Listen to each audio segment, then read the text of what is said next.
Truck driver Matt Garnett is here. He joining us on the road from his tractor trailer. So, Matt, the government's basically controlling your life. How so? Well, it might be a little strong to say controlling, but they have a measure of control. You mentioned that line from Orwell's 1984.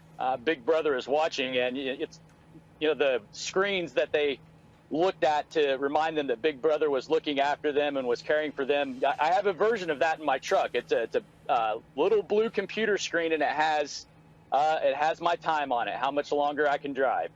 And Uncle Sam is want to monitor that 24/7. Wait, how does Uncle Sam monitor that 24/7 exactly?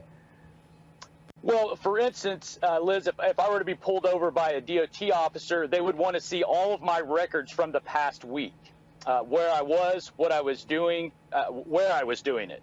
So every minute for that past week would have to be accurately accounted for, or I could be cited for a violation of the law. Can you give us examples of the other regulations you have to deal with every day on the road?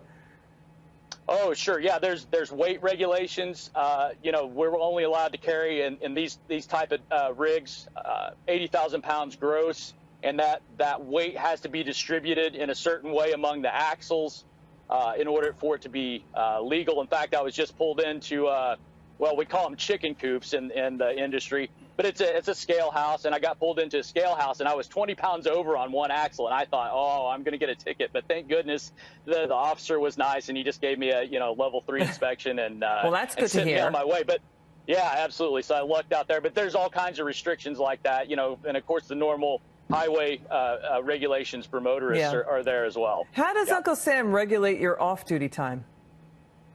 Well, for instance, if it were to be discovered that I was moonlighting on weekends, that's a violation. If I had another job that was paying me a consistent income, and I was pulled over by a DOT officer who wanted to throw the book at me, I would be in violation. Really, I'm really not supposed to be doing any work at off-duty time. That is considered off-duty time. And if I had somebody who really had a burr under his saddle, he could get me for mowing the grass or washing the dishes for my wife, Jen. It's very strict. Oh my God, it sounds so stressful. I mean, it sounds like your life is always about the clock, right? Yeah, that's right. Well, imagine you're 5 minutes late to work, that feeling you have when you're 5 minutes late to work and, the highway's packed.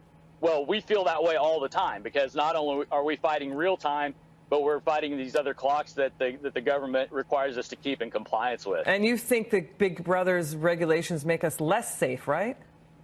Yeah, absolutely. That's absolutely right. Because, again, that feeling that you're trying to get to work, you feel rushed. Well, when you feel rushed all the time, you're going to make poor decisions driving vehicles like this. Rushing and trucking just don't mix. Okay. Matthew Garnett, thank you so much for your time, sir.